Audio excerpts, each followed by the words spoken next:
அவைத்தலைவர் அவர்களே, இன்று இந்த வக்கு மசோதாவை எதிர்த்து திராவிட முன்னேற்ற கழகம் சார்பாக இன்று உரையாற்ற இருக்கின்றேன்.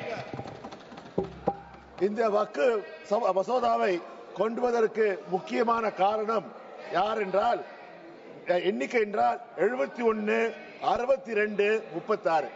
இது என்ன தெரியுமா எண்ணிக்கை? 2014 யூபியிலே உத்தரப்பிரதேசத்திலே பாஜக வென்ற எம்பி சீட்டுகள் 71. 2019 அவர்கள் வெற்றி பெற்ற எம்பி சீட்டுகள் 62. 2024 அவர்கள் வெற்றி பெற்ற எம்பி சீட்டுகள் 36. ஏன் 1990 பாபர் மசூதியை இடிக்க வேண்டும், இடித்த இடத்திலே ராமர் கோயிலை கட்ட வேண்டும், ஸ்ரீராம் ஜெய் ஸ்ரீராம் ஜெய் ஸ்ரீராம் என்று 71 இடங்களை பிடித்தார்கள். பிறகு அவர்கள் மவுசு சரிந்தது. சரிந்த பிறகு 36 கோயிலை திறந்தார்கள். பெருமாள் ராமர் கோயிலை பெரிய அளவிலே செய்தார்கள். ஆனால் இஸ்லாமியர்களிலிருந்து ராமர் மசூதியை பிடிங்கினால் தவிர அந்த இடத்தை விட இந்துக்களிடமிருந்து சுமார் 4500 ஏக்கர்களை அவர்கள் பிடுங்கினார். குறிப்பாக ஏழை விவசாயிகள் இந்துக்கள். இதற்கு விமான நிலையம் கட்டுவதற்கும் சாலைகள் போடுவதற்கும் பணக்காரர்கள் வந்தால் 5 நட்சத்திர ஓட்டல்கள் தங்குவதற்குமான செய்தார்கள். ஆனால் விளைவு என்ன? நடந்து முடிந்த 2024 தேர்தலில் அயோத்தியில் வெற்றி பெற்றது யார்? சமாஜ்வாடியை சேர்ந்தவர் 56,817 பெற்றார். அவர்கள் தாங்க முடியவில்லை. எப்படியாவது இந்துக்களும் முஸ்லிமும் வெறுப்பு உணர்வு இருக்கணும். அவர்கள் வெற்றிக்கு காரணம் வெறுப்பு வெறுப்பு வெறுப்பு. அந்த வெறுப்பு உணர்வு, வெறுப்பு அரசியல், பிரிவினை அரசியலை செய்தால் மட்டுமே அவர்கள் வாழும். கேட்கிறேன், ஆடு நினைக்கிறது ஓனா எழுகிறாமா? இஸ்லாமியர்கள் பிரச்சனை என்று நீங்கள் வருத்தப்படுகிறீர்களா? தொடர்ந்து ஒவ்வொரு முறையும் இஸ்லாமியர்கள் எதிராக மசோதா கொண்டு வந்த யார்? திரு அமித்ஷா அவர்கள் தானே. காஷ்மீர் பில்லை கொண்டு வந்தது யார்? அமித்ஷா அவர்கள் தானே.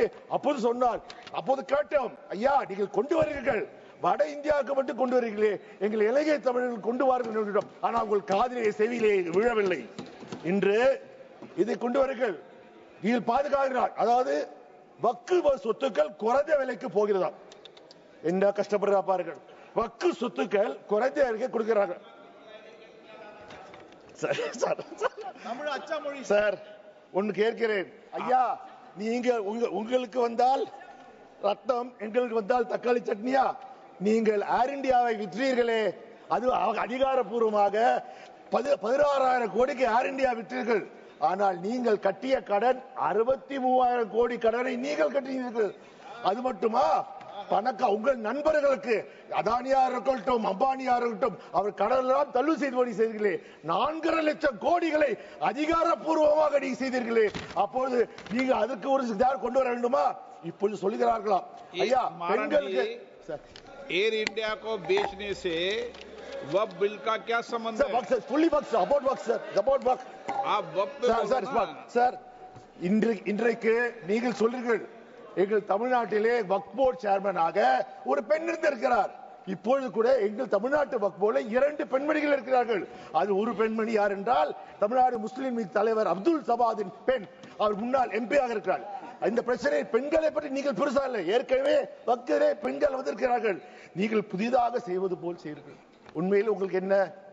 வருகிற தேர்தலில் யூபியை வெல்ல வேண்டும். யூபியை வென்றால் மட்டுமே நீங்கள் மீண்டும் ஆட்சிக்கு வர வேண்டும். அப்ப என்ன செய்வீர்கள்? இந்த வக்கு பாத்தீங்கன்றால் கிட்டத்தட்ட வக்கு நிலங்கள் வந்து வக்கு நீங்க பாத்தீங்கன்றால் வக்கு நிலங்கள் பாத்தீங்கன்றால் இந்தியாவிலே 8,70,000 சொத்துக்கள் இருக்கிறது. அதிலே பாத்தீங்கன்னா 9,40,000 ஏக்கர்கள் இந்தியாவில் இருக்கிறது. சுமார் 1.2 லட்சம் கோடி ரூபாய்.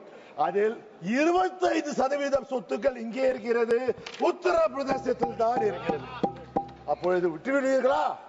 நான் இதை செய்ததன் மூலம் என்ன இருக்கிறது? நான் கேட்கிறேன், ஏன் இந்த பிரிவினைவாதம்? இன்று பார்த்தீர்கள் சிறுபான்மையினருக்கு எதிராகத்தான் இந்த அரசு செயல்பட்டது. இன்று இஸ்லாமியர்கள் எதிர்க்கிறீர்கள், அடுத்த யாருக்கு செல்வீர்கள்? பார்த்தீர்கள், நீங்க வாஜ்பாய் இருந்த போது ஒரு இஸ்லாமியர் அமைச்சராக இருந்தார். இப்பொழுது ஒரு இஸ்லாமியர் கூட உங்கள் நாடாளுமன்ற உறுப்பினராக இல்லை. நாங்களாவது முஸ்லிம்களுடன் கூட்டணி வைத்துக் இருக்கிறோம். ராஜ்யசபாலே எங்களுக்கு முஸ்லிம் எம்பி இருக்காங்க.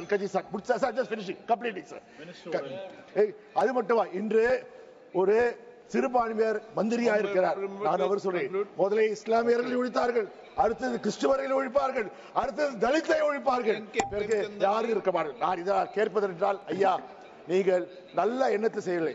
நீங்கள் பசு தோல் போற்றிய புலி. நீங்கள் வந்து மக்களை ஏமாற்றப்பார்கள்.